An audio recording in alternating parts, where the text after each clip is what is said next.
Hi hello friends.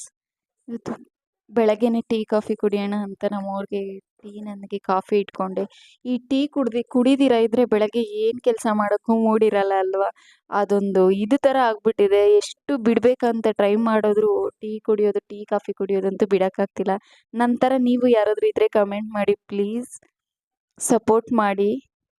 ಇವತ್ತು ಬೆಳಗಿನ ತಿಂಡಿಗೆ ಚಿತ್ರಾನ್ನ ಮಾಡೋಣ ಅಂತ ಎಲ್ಲ ರೆಡಿ ಮಾಡ್ತಿದ್ದೀನಿ. ಇವತ್ತು ನಾನು ಚಪಾತಿ ಮಾಡೋಣ ಅಂತಿದ್ದೆ, ಬಟ್ ನನ್ನ ಮಗಳಿಗೆ ನಂಗೆ ಚಿತ್ರಾನ್ನನೇ ಬೇಕು ಅಂದ್ಲು. ಅದಕ್ಕೆ ಚಿತ್ರಾನ್ನ ಎಲ್ಲ ಮಾಡಿ ಬಾಕ್ಸ್ ಎಲ್ಲ ಪ್ಯಾಕ್ ಮಾಡ್ತಿದ್ದೀನಿ. ಪ್ಯಾಕ್ ಮಾಡಿ ಅವ್ರಿಗೆ ಸ್ವಲ್ಪ ತಿನ್ನೋದಕ್ಕೂ ಹಾಕ್ಕೊಟ್ಟೆ ಪ್ಲೇಟ್‌ಗೆ. ಅವರಪ್ಪ ಸ್ವಲ್ಪ ತಿನ್ನಿಸ್ತಿದ್ರು. ಅಷ್ಟೊತ್ತಿಗೆ ಟೈಮ್ ಆಗೋಗಿತ್ತು. ಇನ್ನು ತಲೆ ಬಾಚಿಬಿಡೋಣ ಅಂತೆಲ್ಲ ತಲೆ ಬಾಚಿಬಿಟ್ಟು ಲಂಚ್ ಬ್ಯಾಗ್ ಎಲ್ಲ ಪ್ಯಾಕ್ ಮಾಡ್ತಿದ್ದೀನಿ. ಪ್ಯಾಕ್ ಮಾಡಿಬಿಟ್ಟು ಟೈಮ್ ಆಯಿತು ಹೊರಡೋಣ ಅಂತ ಹೊರಡ್ತಿದ್ದೀವಿ. ನೋಡಿ ಎಲ್ಲ ಪ್ಯಾಕ್ ಮಾಡಿ ಸ್ವಲ್ಪ ಸ್ನ್ಯಾಕ್ಸು ನಾನು ಬೇರೆ ಹಾಕ್ಕೊಡ್ತಿದ್ದೆ, ಖಾಲಿ ಆಗಿತ್ತು. ಅದಕ್ಕೆ ಚಿಪ್ಸ್ ತಗೊಂಬಂದು ಹಾಕಿದ್ದೀನಿ. ಅದಕ್ಕೂ ಕಾಮೆಂಟ್ ಮಾಡಬೇಡಿ ತಪ್ಪಾಗಿ.